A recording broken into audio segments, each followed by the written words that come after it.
À la une donc, de cette édition, c'est le président égyptien Fattah Sisi qui a accueilli à l'aéroport du Caire son homologue tunisien Kais Saïd, qui entame une visite officielle de 3 jours en Égypte. Le porte-parole de la présidence Bassam Radi a déclaré qu'un sommet égypto-tunisien aurait lieu demain au palais de l'Ittihadiyya. Le sommet devrait être centré sur nombre de questions régionales et internationales d'intérêt commun.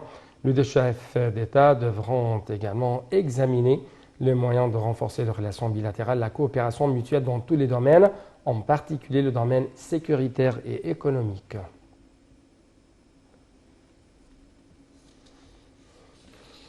Le président Abdel Fattah el-Sisi a envoyé un message de condoléances à la reine Elisabeth II pour la mort de son époux, le prince Philippe, décédé aujourd'hui à l'âge de 99 ans. Le président el-Sisi a exprimé ses sincères condoléances à la reine Elisabeth et la famille royale britannique. Retour en Égypte où le ministère de la Santé a annoncé que 439 personnes rétablies du coronavirus avaient quitté les hôpitaux de confinement après avoir reçu les soins médicaux nécessaires, portant ainsi le nombre total des cas guéris du Covid-19 à 157 889 cas. Le ministère de la Santé a toutefois déclaré que 789 nouveaux cas positifs et 33 décès avaient été détectés jeudi.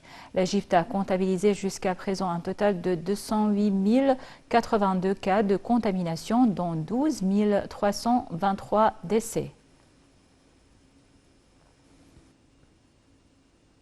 L'Égypte antique ne cesse de dévoiler ses secrets. Une mission archéologique égyptienne a découvert la plus grande ville antique d'Égypte, datant de plus de 3000 ans avant notre ère, près de Luxor, dans le sud du pays. La découverte, annoncée hier dans un communiqué de la mission archéologique, sera montrée à la presse samedi par le célèbre archéologue et ancien ministre des Antiquités Zahi Hawass, qui a dirigé les fouilles. Voici les détails sur cette grande découverte.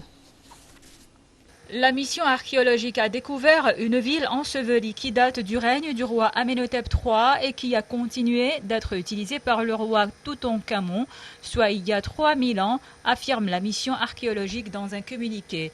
Arrivé sur le trône en 1391 avant notre ère, Amenhotep III est mort en 1353 avant Jésus-Christ. Des objets dont des bijoux et des poteries portant son sceau ont été découverts dans la ville, confirmant ainsi la datation, est-il précisé. Il s'agit de la plus grande ville antique d'Égypte, a indiqué jeudi le directeur de la mission archéologique, l'ancien ministre des Antiquités et archéologue Zahi Hawass. La mission a commencé ses excavations en septembre 2020 entre les temples de Ramsès III et d'Amenhotep III près de Luxor, à environ 500 km au sud du Caire. En quelques semaines, à la grande surprise de l'équipe, des formations en briques d'argile ont commencé à apparaître, indique le communiqué, et le site est en bon état de conservation avec des murs presque entiers et des pièces pleines d'outils de la vie quotidienne. La découverte de cette cité perdue est la deuxième plus importante découverte archéologique depuis la tombe de Toutankhamon, estime Betsy Bryan, professeure d'égyptologie à l'université Johns Hopkins aux États-Unis. Elle permettra notamment de nous offrir un rare aperçu de la vie des anciens Égyptiens durant les heures les plus fastes du Nouvel Empire. La ville est composée de 3 palais royaux ainsi que du centre administratif et manufacturier de l'Empire, mais les archéologues ont également exhumé une zone de préparation de la nourriture avec une boulangerie, un quartier administratif et un atelier de construction. 2 sépultures de vaches ou de taureaux ainsi qu'une dépouille humaine inhabituelles ont également été découvertes. La découverte sera montrée à la presse samedi par Zahi Hawass qui a dirigé les fouilles. Elle survient quelques jours après que 22 chars transportant des momies de rois et de reines de l'Égypte antique ont traversé le Caire lors d'un défilé spectaculaire pour rejoindre le Musée national de la civilisation égyptienne, nouvelle demeure de ces momies royales.